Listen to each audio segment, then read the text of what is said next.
কোটা বিরোধী যে আন্দোলনটা হয়েছে এটা অবশ্যই একটা যৌক্তিক আন্দোলন ছিল। এখানে শাহবাগেই গত ৮ দিন ধরে সাধারণ শিক্ষার্থীরা কোটা আন্দোলন করেছে। আমরা যারা ছাত্রলীগ ছিলাম, আপনারা জানেন আমাদের কার্যক্রম মধুর ক্যান্টিন, গুলিস্তান পার্টি অফিস হয়ে থাকে। আমরা গুলিস্তান পার্টি অফিস, মধুর ক্যান্টিন এখানে আসি, আমরা অবস্থান করি। আমরা কখনোই ৮ দিনের মধ্যে এই আন্দোলনকারীদের উপর কোনো হামলা কোনো কিছু করিনি। আমরা তাদের শান্তিপূর্ণ যে যৌক্তিক দাবি আছে তার সাথেই ছিলাম। এই কারণে আমাদের যে ছাত্রলীগের সভাপতি আছে সাদ্দাম হোসেন ভাই, তার নির্দেশে আমরা কিন্তু একটি যৌক্তিক সমাধানও চেয়েছি। সেই যৌক্তিক সমাধান আমাদের এখানেই হয়েছিল।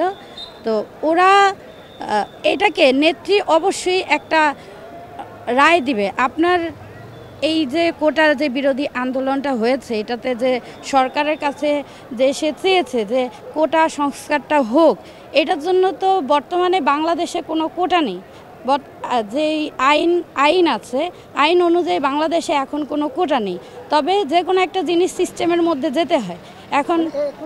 এখন সেটা তো এখন রায় হয়নি, ওরা যা চেয়েছে সেটাই তো হয়েছে। একটা প্রোগ্রাম ছিল, ওদের প্রোগ্রামটা বেলা 12টায় ছিল, আমাদের প্রোগ্রামটা 3টায় ছিল। কারণ তার আগের দিন রাতে আপনারা জানেন এই ঢাকা বিশ্ববিদ্যালয়ে তারা সাধারণ শিক্ষার্থীর বেশে যেই ছাত্র শিবির আমাদের সাধারণ ভাইদের উপর হামলা করেছে, তার প্রতিবাদের কারণে আমাদের 3টায় একটা প্রোগ্রাম ছিল। তারা 1টা থেকে 3টা পর্যন্ত প্রোগ্রাম করেছে। 3টা প্রোগ্রাম করার পর আমরা মধুর ক্যান্টিনেই সেটার অবস্থান নিচ্ছিলাম। আমাদের যে মেয়েরা ছিল তারা মধুর ক্যান্টিনেই ছিল, আর ছেলেরা যখন মিছিল নিয়ে যাচ্ছিল তাদের উপর হামলা হচ্ছিল। আমার যে সিকিউরিটি আছে তার জন্য আমি সেখানে লাঠি হাতে নিয়ে একটা ছবি তুলেছিলাম। এই ছবিটা জামাত শিবির বিভিন্নভাবে সাধারণ শিক্ষার্থীর কাছে আমাকে খারাপ বানানোর জন্য বিভিন্নভাবে পোস্ট করছে। আসলে এখানে আমি মধুর ক্যান্টিনে ছিলাম, সেখানে আমাদের মধুর ক্যান্টিনে অবস্থান ছিল। আপনি আরও নেত্রীর ছবি দেখলে দেখতে পারবেন, সেখানে মধুর ক্যান্টিনে নেত্রীরা ছিল, আমরা অন্য কোথাও যাইনি। আমাদের এক ভাইয়ের রক্ত ধরেছে, আমরা সেখানে শাহবাগে আমাদের সেই ভাইয়ের জানাজা হয়েছে, আর আমরা তার প্রতিবাদে এখানে আছি যে আমার ভাইয়ের রক্ত কেন ঝরল।